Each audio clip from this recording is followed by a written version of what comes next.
influence networks, what you need to know about NGOs and their funding. And interestingly enough, it all started right here in Montana. Money and politics. But there's basically three kinds of money involved in politics. There's hard money. Okay. That's me with an envelope saying, here, give money to my campaign. All of that above board, straightforward. Here's my donation envelopes. There's limits on what you can give. That's the hard money side of it. It's contributors have to be disclosed to the FEC and also to the federal election campaign. Straight up. Soft money is unlimited as to its sources and amounts, but its contributors must be disclosed to the federal election committee. Softer money, even yet, now we're starting to get into dark money, is unlimited as to both sources and amounts, and its contributors need not be disclosed to any government agency or to the public. Yeah, so more on this. It's election-related money, the soft money, public policy 501c3. Now, that's charitable organization. We just had briefing in the pachyderms. We have a 501c3 here that we're trying to help. 501c3s are not all bad. A lot of them do very good work. The one here in town is doing very good work and helping with foster children, and we're working hard to try to get through their 501c3 status. Okay, that money is for charitable funding used for nonpartisan education, research, and limited lobbying under the IRS rules. Soft money and softer money are defined by campaign finance law and its relationship to elections. 501c3 funds are defined by tax law, not campaign finance law, but by tax law and their relationship to charitable, nonpartisan, and public interest work. I know it's hard to get that all separated out, but the lawyers will be all over that. So here's hard money. Give me money direct to the candidate, direct to the party, traditional PACs. Contributions have to be recorded. That's why when all that crap is on the back of the envelope that you have to fill out, because as anyone who's run for office here knows, you report that on a regular basis to COPP. The acronym I can't remember right now. It's Parishioner Political Baptism. Bingo. There you go. The cops. You report that to them. Corporations and labor unions are barred from getting directly to federal candidates. Political action committees, including party committees, can also give directly to candidates, but within strict limits. Hardly. Now we'll start to get into the soft money. 501c3s involved in public policy. Okay? There are charitable organizations prohibited from participating or innovating in any political campaign, right? Whether supporting or opposing a candidate. Cannot make contributions to campaigns. They cannot endorse candidates, spend funds on support in the town. Nonpartisan voter education. Magic word is education. And they can lobby and they can do for certain things, but it's all very, very limited. They can support post-ballot measures since they are treated as lobby, but they can't electioneer and provided involvement remains nonpartisan. Okay, softer money. Now we're starting to get into the darkness. 501c4. That's different. They are social welfare groups under the IRS code, and the primary purpose must be to promoting social welfare, not political intervention. They can participate in political activities, endorse opposed candidates, produce voter guides, but this may not be their primary activity. Matter of fact, the rule is they're supposed to be about 30-40% to be safe. 501c4s cannot contribute directly to candidates or to candidate committees. So now we're really getting into this is outside money. Super PACs or political committees, they can raise money, unlimited amounts, no direct coordination with candidate, however. Super PACs may accept contributions from C4s, 501c5 labor, and C6 trade professional associations. These entities may donate unlimited amounts of money to super PACs. They can run their own independent expenditures, but not directly to the candidates or candidate committees. And there are no contribution limits.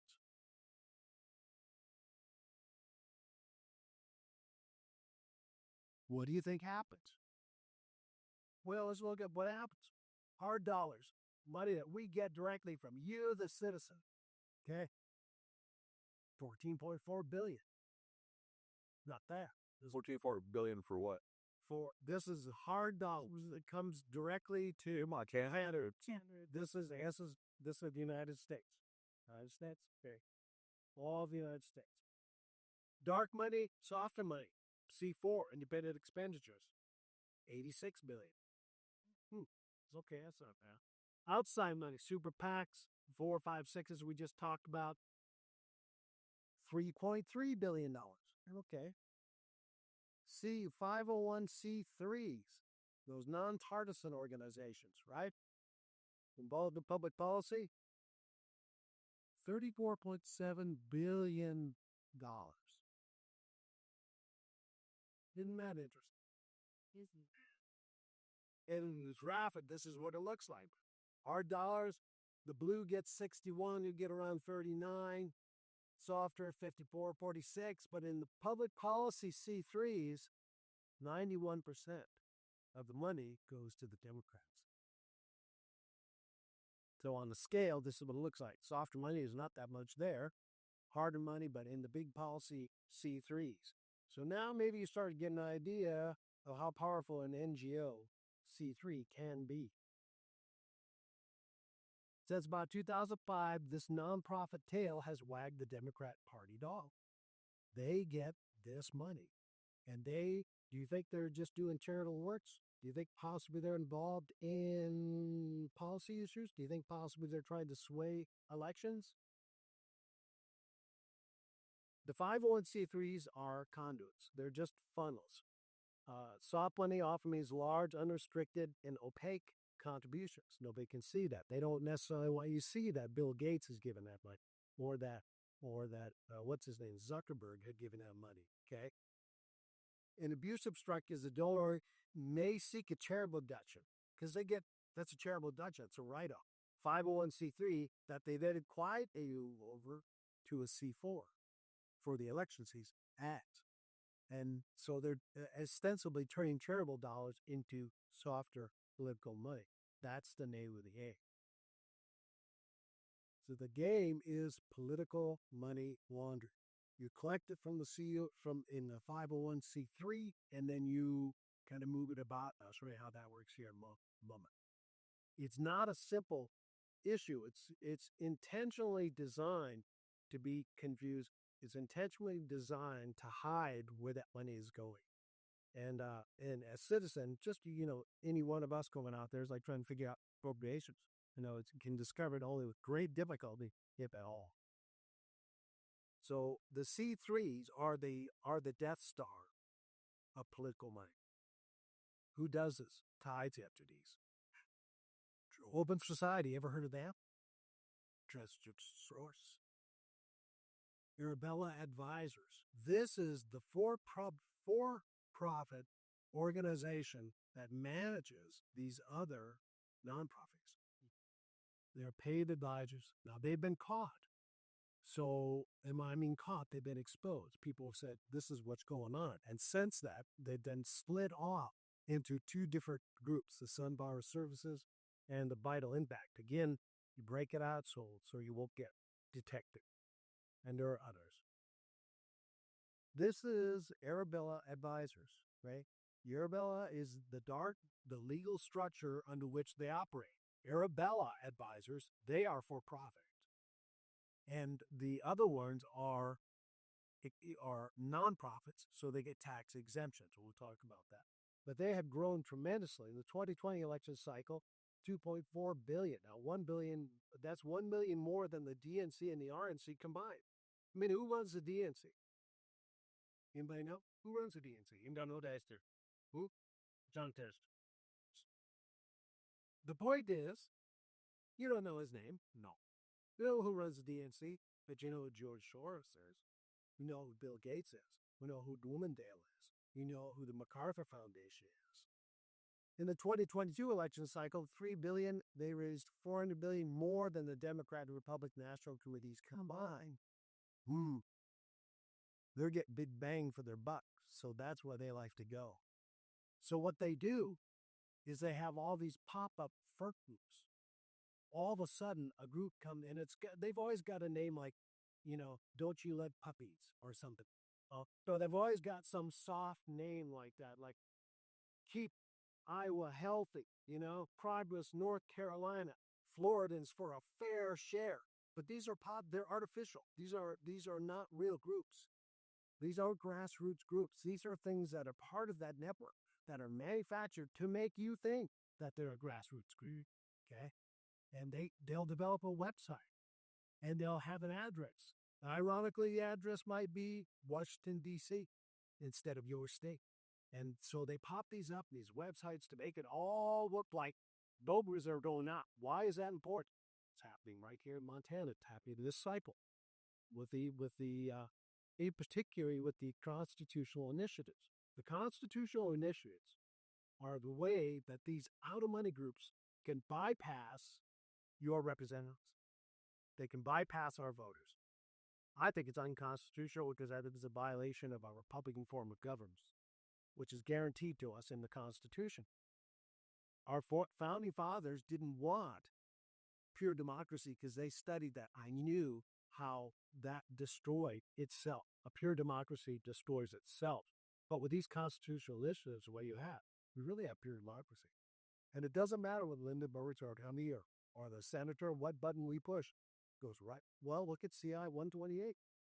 Abortion is now in the Constitution of the state of Montana. Marijuana. All this is out-of-state money in a big way coming in, and it's going to happen again. I told you about Alaska. They tried to get rid of that.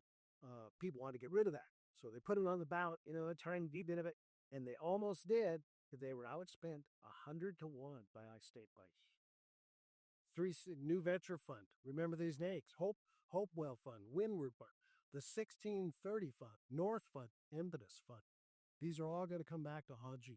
And they have admitted, the Arabella Advisors president himself admitted that these platforms, they're just a workaround to the tax regime. We want to get money out of politics. Well, very smart, clever people got together and said, well, let's figure out how we bypass that. This is the network. You got the Arabella Advisors in the middle, and they are the paid ones. They make money off of this. And then around the outside, you have the tax-exempt groups, the NGOs and the other organizations. And what they do is they get grant money, big grant money, from a group of very rich people that will go into Arabella Advisors, and then they will shuffle it around with these groups, all with the intent of influencing policy, which they're not supposed to be doing. They should be doing stuff like this group we're going to support here in town is, taking care of foster kids. That's what an NGO C3 is about. But they figured out how to bypass all of that using this network. So what do they find? Everything left.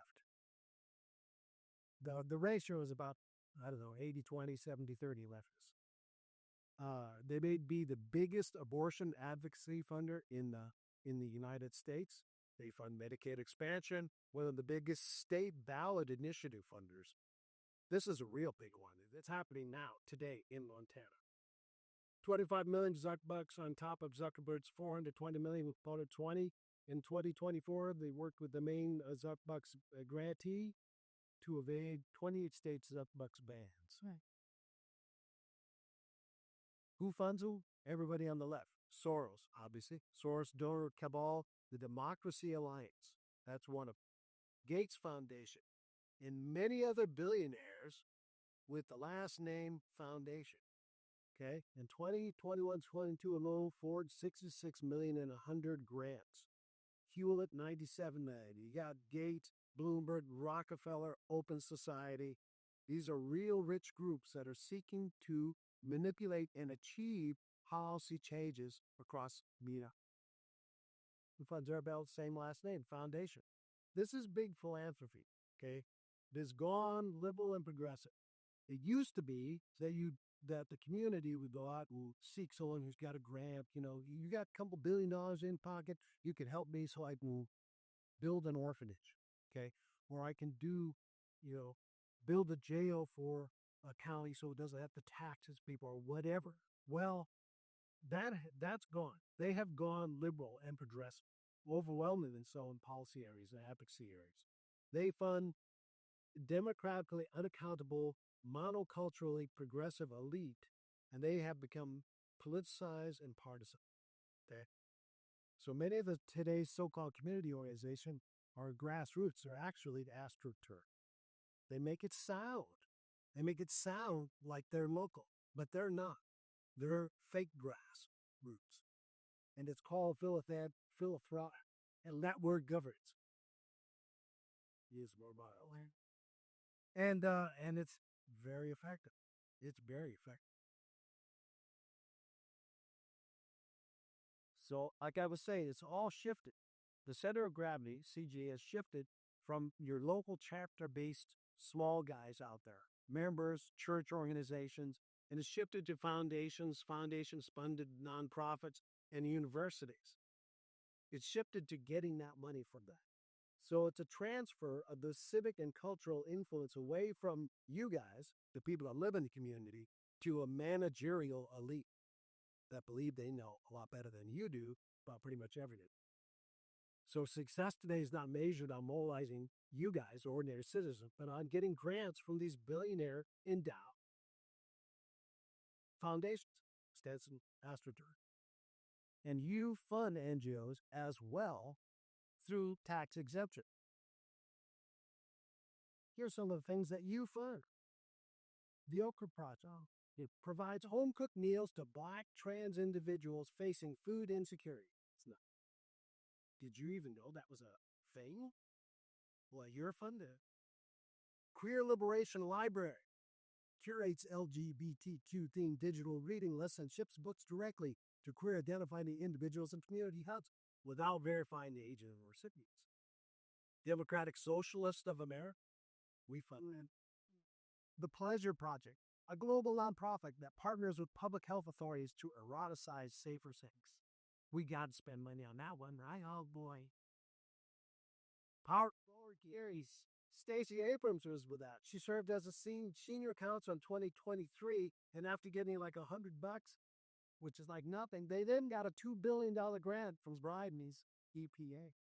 Food, just like that. 90% of its funding comes directly from government grants. It's a covert horror of FEMGA. Black Lives Matter.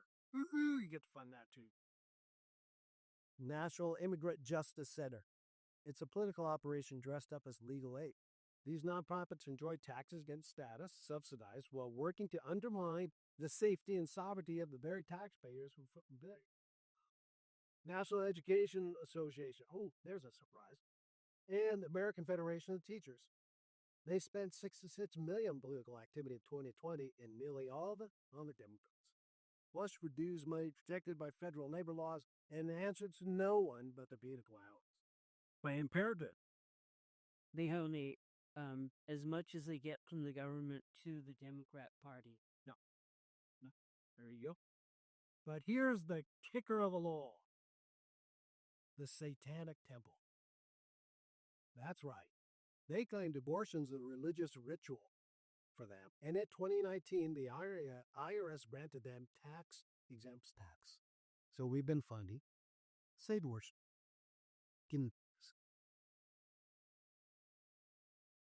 Are they really here in Montana? Oh, yeah. It started here in Montana. Responsible Trails America, Eric Kessler. Okay, Eric Kessler, remember that day because he's still doing this.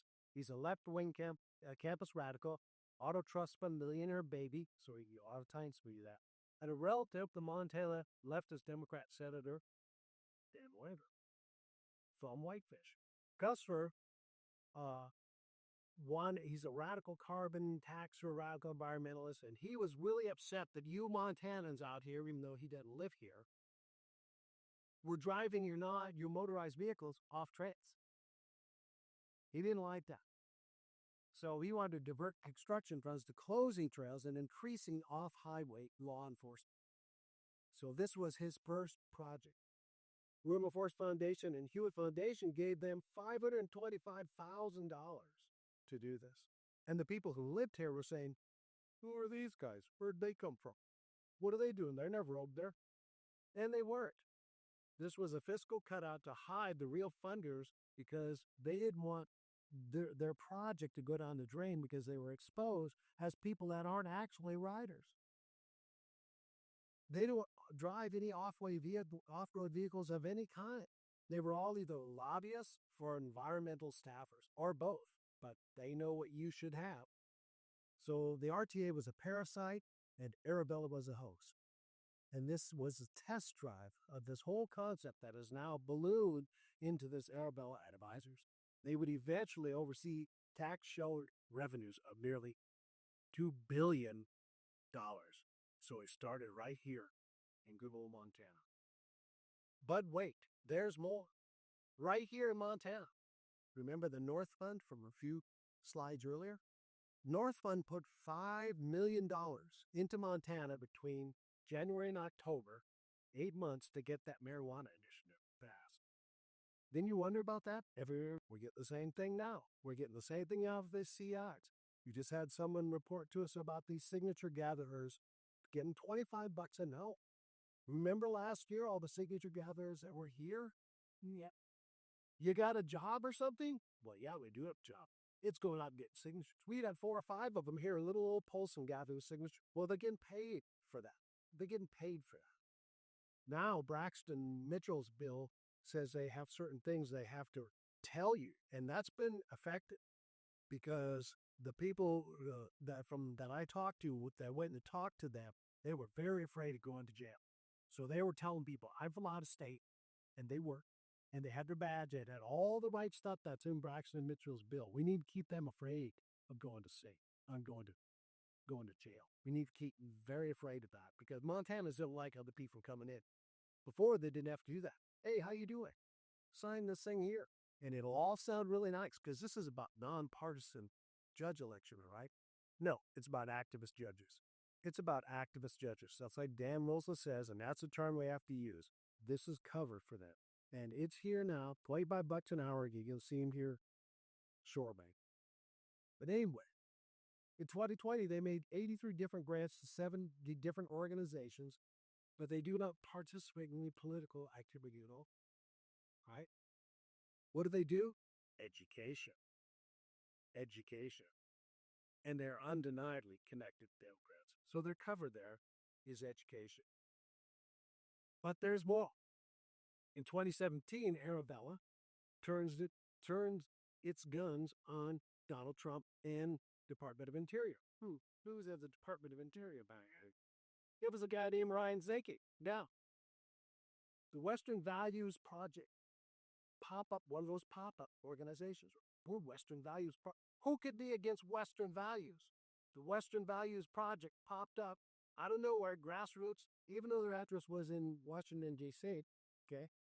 And their sister group, and they were run by 501c nonprofit called the 1630 Club. Remember them from earlier?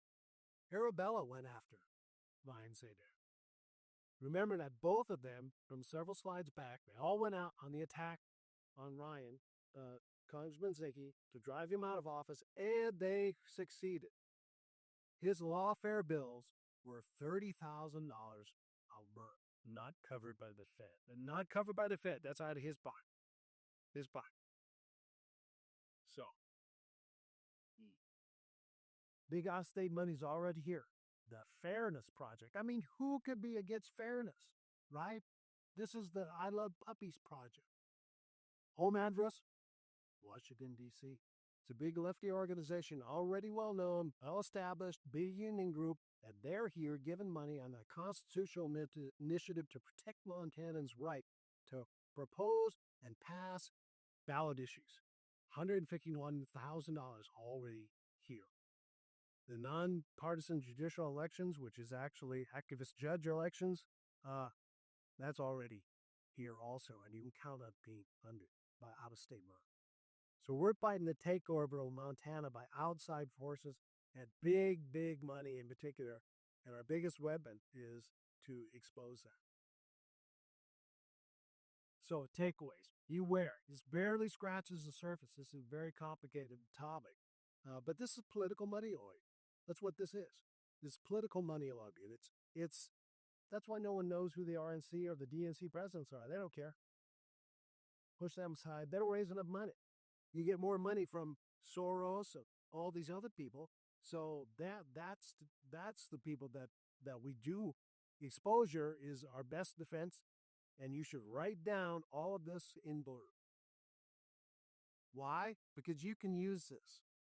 When I got called by one of the people from Montana GOP that told me that one group was in the state, I think it was a fairness project, I went to influencewatch.org and looked them up. And bam, there they were. There's I think, paid reams of material about what they had been doing. And they're based out of BC. So whenever you see a candidate you're not sure about, or whenever you see an organization out there that you had never heard about, and you kind of wonder, oh, so the Love Puppies Foundation is out there. That's a great day. Go to influencewatch.org and implement in there and see who they really are. These guys are really, really good at what they do. And they got all these tools here to let you know about big money coming into the state of Montana. What they'll do is they'll go to Helena, they'll go down, they'll get a UPS box. That's very common for them to do, is go somewhere.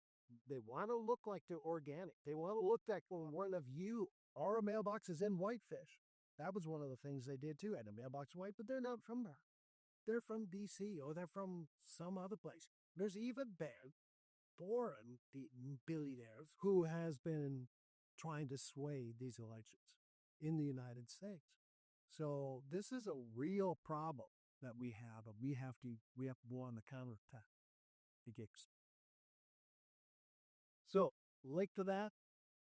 Suggest profiles that need to be monitored or investigated. You can contact influencewatch.org and say, hey, this group, I talked to them about the tribal stuff. When I saw them, I said, are you looking at tribes? Because tribes have special exemptions too. And they said, yes, they are. Oh, yes, they are. So we'll keep up on that too. Anyway, we need to wake up our fellow citizens, big money influence seeking to manipulate them, assert elitist domination over masses. Let the fun begin.